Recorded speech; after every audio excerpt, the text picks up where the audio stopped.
उपस्थित हैं, मैं उनसे निवेदन करूंगा कि आज के प्रेस कॉन्फ्रेंस को संबोधित करें। धन्यवाद शर्मा जी। धन्यवाद शर्मा जी। मित्रों, ये आज की प्रेस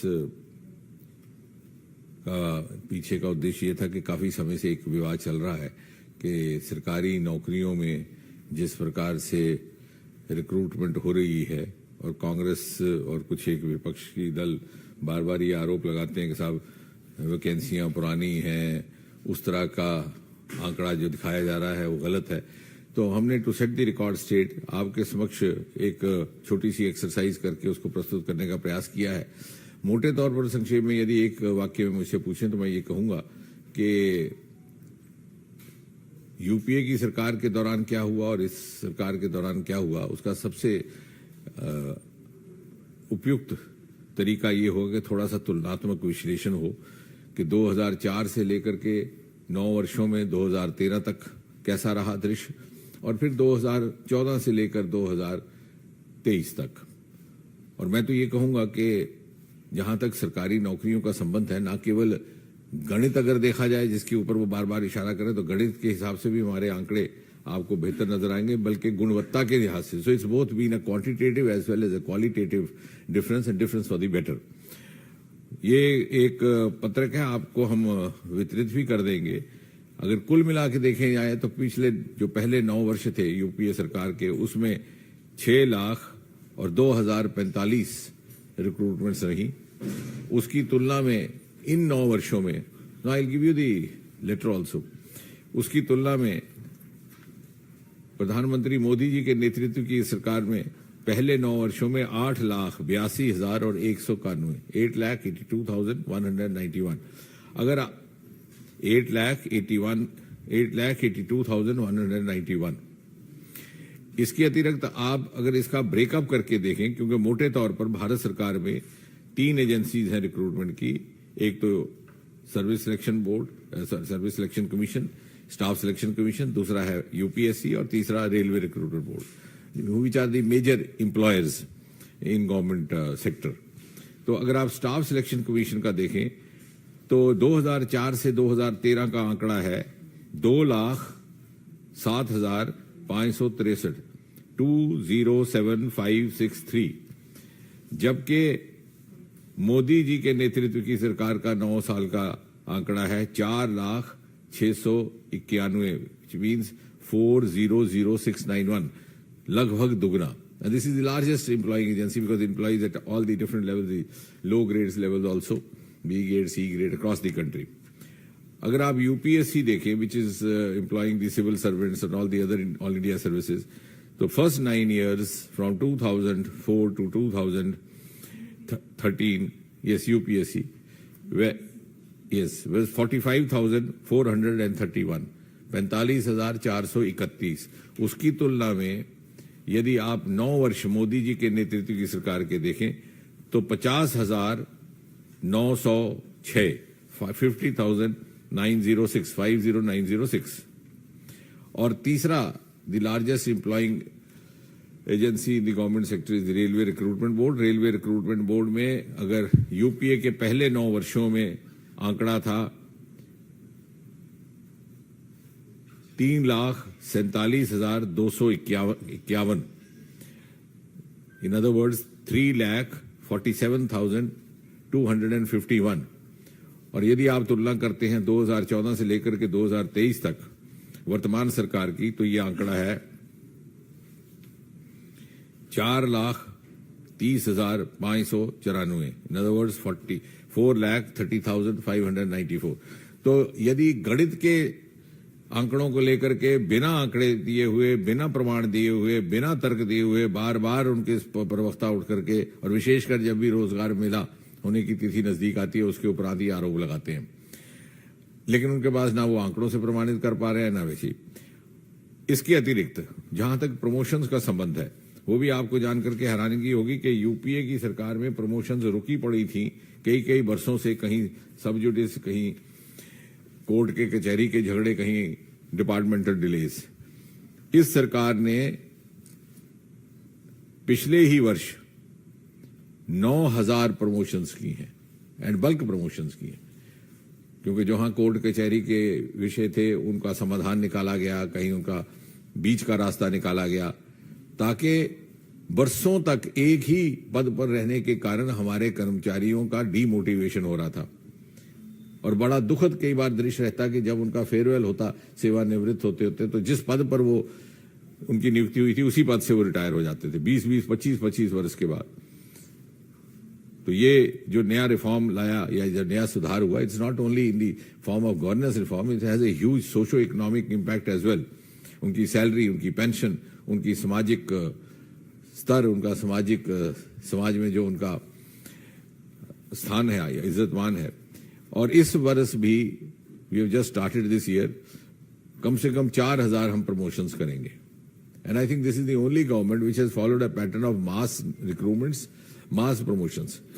हर रोजगार मेला के अंक में जो अब तक 6 हो चुके हैं, प्रधानमंत्री ने कभी भी 70,000 से कम नियुक्ति पत्र जारी नहीं किए।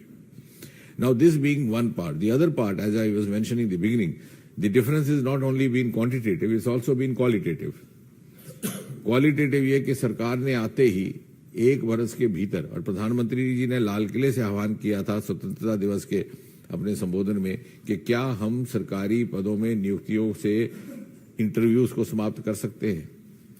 The announcement was made by him, or the call was given by him on the 15th of August 2015, and I am proud to share with you that within 3 months, the DOPT carried out this exercise. Beginning from 1st February 2016, interviews were abolished within 3 months. Some of these states took a longer time to adopt this rule. और उससे पारदर्शिता भी आई, भेदभाव भाई भतीजावाद होने की गुंजाइश खत्म हुई। कहीं लेन देन की शिकायतें आती थी, वो भी होता था। हमारे पास कई बार बहुत एक दुखद इस तरह की भी जानकारी रहती कि साहब किसी उम्मीदवार को 100 अंक प्राप्त हुए हैं रिटर्न में, उसको इंटरव्यू में 5 नंबर दे के छोड़ दिया गया, और जिसको लेना था, जिसके साथ पक्षपात करना था।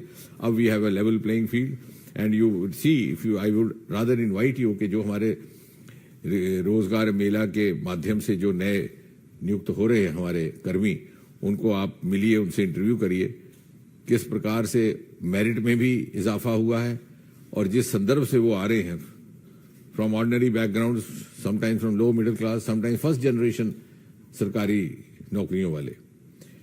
तो that, in other words, quantitatively also this government has performed better in the last 9 years compared to the earlier first 9 years of the UPA government, and qualitatively also. इसके अतिरिक्त दूसरा सुधार, सेल्फ अटेस्टेशन हुआ करता था एक, कि आपको जाकर के अब हर गेस्टेड अफसर से अपने दस्तखत कराने, और जो गांव देहात में रहने वाले हमारे उम्मीदवार थे उनको ये भी एक दिक्कत रहती कि कहाँ से गेस्टेड अफसर उनको उपलब्ध रहेगा। कईयों ने तो कभी गेस्टेड अफसर देखा ही नहीं था कि 2 कान होंगे, 4 नाक होंगे, कैसा होगा। सरकार 26 मई 2014 को शपथ ग्रहण करती है। सितंबर मास तक इस नियम को समाप्त कर दिया गया, which was I believe a dubious legacy of the British Empire. Somebody would answer why it couldn't have been done earlier. और उससे एक संदेश गया देश भर में कि मोदी जी के नेतृत्व में एक ऐसी सरकार ने अब बागडोर संभाली है जिसमें इतनी क्षमता है, इतना कॉन्फिडेंस है कि वो अपने देशवासियों पर विश्वास कर सके, अपने नौजवानों पर विश्वास कर सके। इसके साथ साथ to improve the level of performance, capacity building, पहला बार एक प्रयोग हुआ है मिशन कर्मयोगी का। यू हैव अ मॉड्यूल, और जितने भी हमारे नए रिक्रूटमेंट हासिल करते हैं रोजगार मेला में, उनको साथ ही साथ वो मॉड्यूल का भी विकल्प उपलब्ध करवा दिया जाता है, so that they can train themselves for the new responsibility. और ये उन लोगों पर भी लागू होता है जो पहले से सरकार में है। जब कभी से स्थान परिवर्तन हो जाता है, कभी पदोन्नति हो जाती है नई असाइनमेंट जाने के लिए, और रातों रात अपने आप को कैपेसिटी बिल्डिंग कर सकते हैं। इसी प्रकार प्रिवेंशन ऑफ करप्शन एक्ट 1988 में बना, 30 साल के बाद उसमें संशोधन लाया गया, और अनेकों प्रावधान जो वर्तमान समय के अनुकूल समझे जाते थे। उदाहरण के तौर पर रिश्वत लेने वाले के साथ साथ रिश्वत देने वाले को भी आरोपी ठहराया गया, ताकि while prime minister Modi is following a policy of zero tolerance against corruption, at the same time the well performing officers performing with honest and integrity should not feel intimidated and should have an opportunity to perform to the best of their abilities. CP grams का हमारा है एक, जिसमें बहुत बड़ी एक success story है, विच दी other countries and the other civil servants of the other countries are coming here to actually watch and observe. हमारे यहाँ जो ग्रीवेंस सेल हुआ करता था, सारे साल भर में पूरे देश से मात्र और मात्र 2 लाख कंप्लेंट्स दायर होती थी. It is a very small number considering the vastness of this country. क्योंकि कहीं कहीं वो वेबसाइट विजिट ही नहीं होती थी, कभी कहीं जवाब नहीं होता था.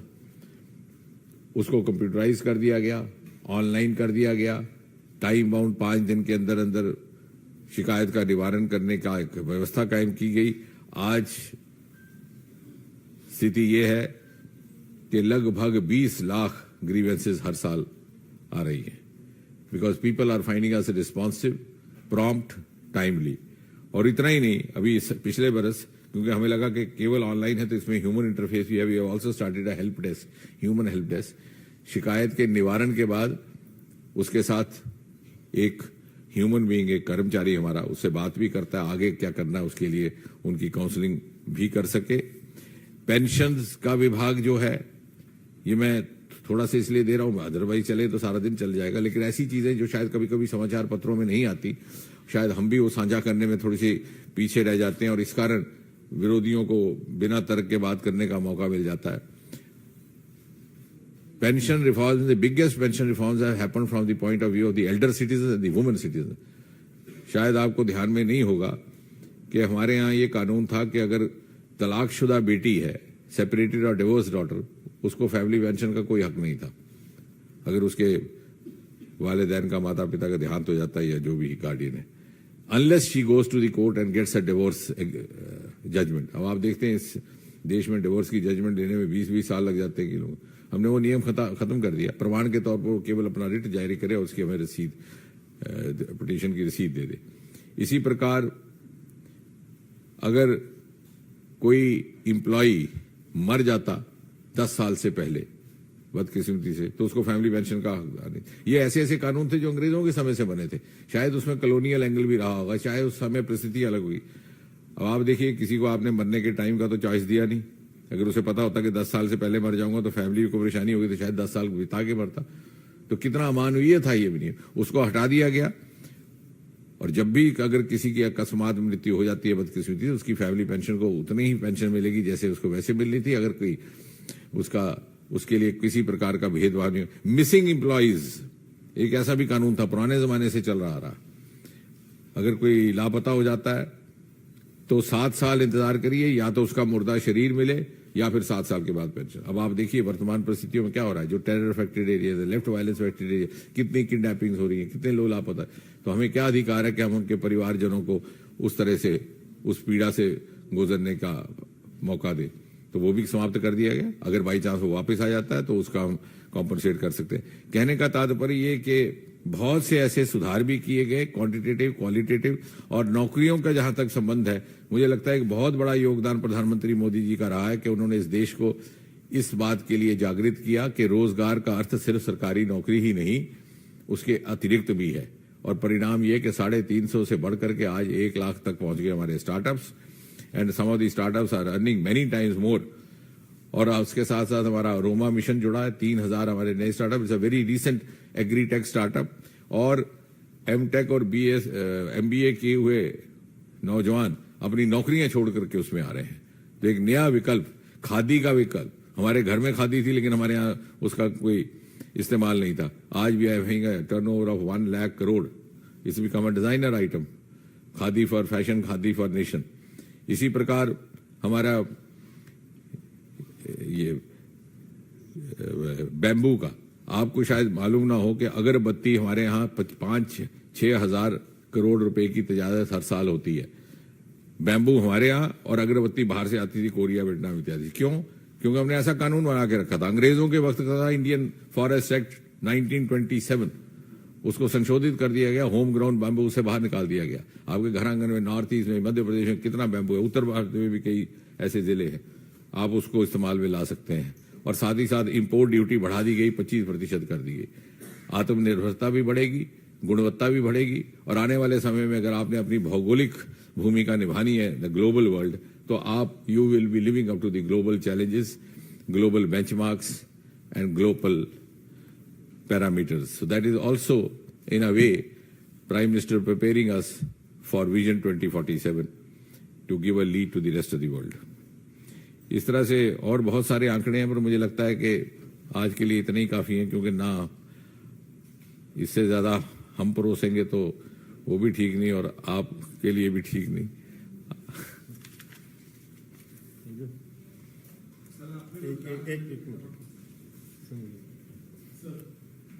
मेरे दो सवाल हैं। एक तो देश की आबादी 140 करोड़ के ऊपर पहुंच चुकी है। आपको लगता है कि जिस मात्रा में आप लोग नौकरियां दे रहे हैं वो पर्याप्त है? क्योंकि बेरोजगारों की संख्या काफी बड़ी संख्या में बढ़ती जा रही है।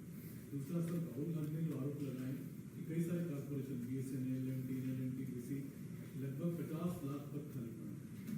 नहीं, इस प्रश्न का उत्तर दो भाग में। पहली बात तो ये है कि हम ये ना समझें कि हम 140 करोड़ हो गए तो हमें नुकसान हो गया। We can use our population as a dividend, as a profitable dividend.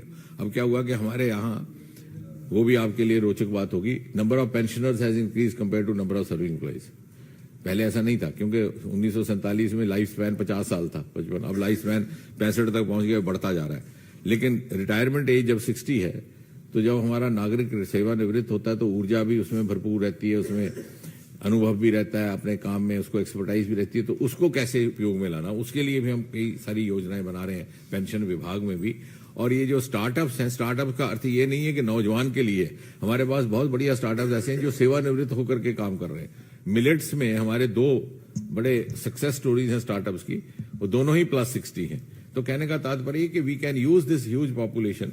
एक तरफ हमारे यहाँ क्या है कि अगर आप परसेंटेज देखें तो 70% below age of 40, total number देखें तो एल्डर सिटीजन भी बढ़ रहे हैं। तो उस सारे को अगर हम ध्यान में रखें, और नौकरियों का वही उत्तर जो मैंने पहले कहा कि हम रोजगार को सिर्फ नौकरी ना समझें। नौकरी, सरकारी नौकरी, तनख्वाह याफ्ता नौकरी जिसको कहते हैं, सैलरीड जॉब की तुलना में जो नए विकल्प लाए हैं मोदी जी ने, उसमें शायद और भी कई आमदन के बायोटेक स्टार्टअप्स पहले केवल 50 होते थे, आज बढ़कर के 6000 हो गए। हमारे जो अनएक्सप्लोर्ड रिसोर्सेज थे, हिमालयन रिसोर्सेज, एरोमा मिशन, ये सारा हिमालय का, या ओशन रिसोर्सेज, पहली बार ओशन पर काम शुरू हुआ। डीप सी मिशन का प्रधानमंत्री ने लाल किले से घोषणा। तो ये ऐसे कुछ क्षेत्र है जो हमारी अर्थव्यवस्था में भी वैल्यू एडिशन करेंगे, जो एम्प्लॉयमेंट भी जनरेट करेंगे, और साथ में हमें ग्लोबल रोल भी देंगे। विकास जी, एक मिनट हो गया, एक ही क्वेश्चन हो गया। इस समय देश में देखा जा रहा है कि पुरानी पेंशन योजना को लेकर के राजनीतिक बयानबाजी हो रही है, चुनाव में आश्वासन भी दिए जा रहे हैं। केंद्र सरकार इसके बारे में क्या? नहीं, इसमें अभी मैं नहीं उलझूंगा, क्योंकि अभी कुछ इस प्रकार की कोई जब नई डेवलपमेंट होगी तो आपके साथ हम स्वयं साझा करेंगे। दोनों ही जो स्कीम्स लाई गई थी, जनहित को और जन राय को लेकर लाई गई थी, और जिसको जो सूट कर रहा है उस हिसाब से वो कर रहे हैं। लेकिन जैसे जैसे आगे बढ़ेंगे, जो भी उचित लगे उस प्रकार से कार्रवाई की जाएगी।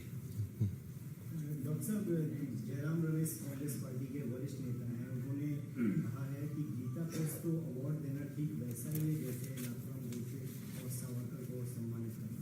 इसमें गीता प्रेस में 1 करोड़ की जो राशि है वो भी लेने से इनकार कर दिया कि सम्मान लेंगे लेकिन राशि नहीं है। आपने खुद ही उत्तर दे दिया। नहीं, आपने बहुत अच्छा उत्तर दिया।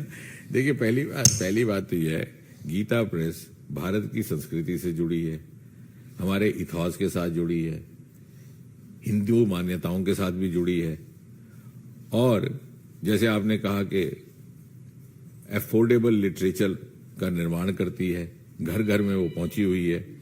और इसके ऊपर आरोप कौन लोग लगा रहे हैं? मैं अभी तर्क की बात कर रहे थे, जो कह रहे हैं कि मुस्लिम लीग सेक्युलर थी। ये भी तो कुछ दिन पहले कहा। ये भूल गए कि मुस्लिम लीग ने क्रेडिट लिया था पाकिस्तान बनने का। मुस्लिम लीग ने ही 2 नेशन थियरी दी इस देश को। मुस्लिम लीग ने ही बंटवारा करवाया, और उस समय करवाया कि जब बहुत से मुस्लिम बुद्धिजीवी वो इसके खिलाफ थे। प्रोग्रेसिव राइटर्स फ्रंट बना था, जिसके सदस्यों में प्रमुखता कुछ लोग साहिर लुधियानवी थे, जानिसार अख्तर थे, कैफी आजमी थे, शबाना जी के पिताजी। उन्होंने विरोध किया था, और जब बंटवारा हो गया, उनकी ना सुनी गई, तो साहिर ने एक नज़म लिखी थी कि वो वक्त गया, वो दौर गया, जब 2 कौमों का नारा था, वो लोग गए इस धरती से जिनका मकसद बंटवारा था। इतना वो परेशान होकर उन्होंने लिखा। यानी वो मुस्लिम लीग सेकुलर हो गई जिसने मुसलमानों की भी नहीं मानी, बुद्धिजीवियों की, और देश को तोड़वाया और पाकिस्तान बनाया और उसका क्रेडिट लिया। और गीता प्रेस नॉन सेकुलर हो गई। अब बताइए, मैं तो समझता हूं इस प्रकार की बहस में उलझना भी अपनी ऊर्जा को व्यर्थ करवाना है।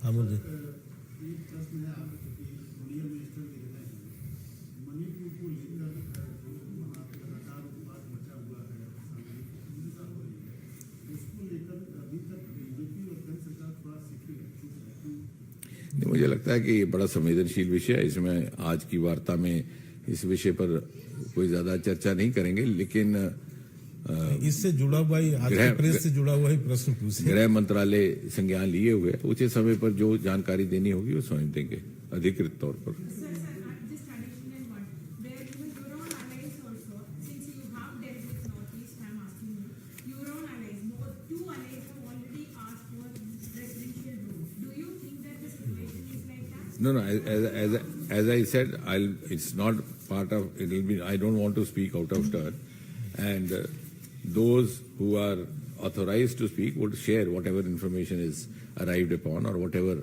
is new development. इससे जुड़ा हुआ प्रश्न जो आज के प्रेस से है तो बताइए। जम्मू कश्मीर से अगर आप आते हैं, जम्मू कश्मीर में राष्ट्रपति शासन लगा हुआ 5 साल हो गया, केंद्र का सरकार का शासन। उमर अब्दुल्ला ने ट्वीट करके कहा है कि चुनाव कब होगा, 5 साल हो गए। नहीं, मुझे लगता है कि ये सवाल तो इलेक्शन कमीशन को पूछना चाहिए आपको, क्योंकि इलेक्शन कमीशन एक स्वतंत्र अदारा है और ये सरकार स्वतंत्र संस्थाओं के कामकाज में दखल नहीं देती। हाँ, अगर आप मुझे भारतीय जनता पार्टी के कार्यकर्ता के रूप में पूछते हैं तो वो मैं ये कह सकता हूं कि भारतीय जनता पार्टी का प्रत्येक कार्यकर्ता हर समय हर प्रकार के चुनाव के लिए तैयार रहता है, चाहे वो पंचायत का हो, चाहे विधानसभा का हो, चाहे लोकसभा का हो। हम 24/7/365 पार्टी है। हम उन दलों में से नहीं है कि जो चुनाव के समय सक्रिय रहते हैं। बाकी चुनाव कब होगा ये निर्णय चुनाव आयोग करता है, क्योंकि उनके पास अपनी तरह के इनपुट्स रहते हैं। बाकी जहां तक गीता प्रेस का संबंध है, जैसे अभी आपने भी कहा कि उन्होंने पुरस्कार लेने से इनकार कर दिया, पुरस्कार के पैसे, आपने देखा होगा कि अगर आप पूरे पर्सपेक्टिव में देखें किस प्रकार से पुरस्कार वितरण और उसके निर्णय की प्रक्रिया को मोदी जी ने बदला है। पद्मा अवार्ड को पीपल अवार्ड कर दिया। पहले तो पद्मा अवार्ड के लिए लॉबिंग हुआ करती थी, अब आपको ऐसे ऐसे लोग उनको पुरस्कृत किया जा रहा है जो बेचारे अनजान दुनिया में अपना काम कर रहे थे। अनसेलिब्रेटेड सक्सेस स्टोरी। और गीता प्रेस का जहां तक संबंध है, देश के घर घर में पहुंची हुई, किसी को इससे कोई आपत्ति नहीं है। कांग्रेस के 2 नेताओं को आपत्ति है केवल इसलिए कि उन्होंने धर्म से जुड़ी हो, उसके लिए जरूरी है कि उसकी आलोचना ही की जाए।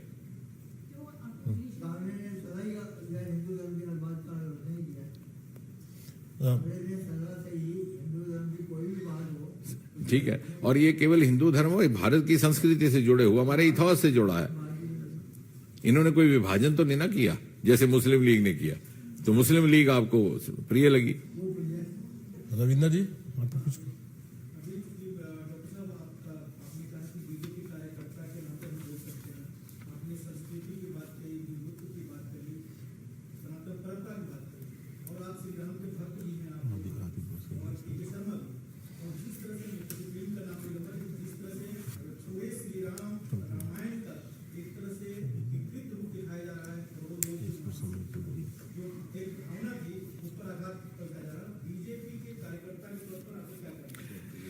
मुझे लगता है कि उचित समय पर इस पर भी प्रेस वार्ता अलग से शर्मा जी रखेंगे, क्योंकि विषय आपका प्रिय है, महत्वपूर्ण है आपकी नजर में, तो इस पर अलग से होनी चाहिए बात।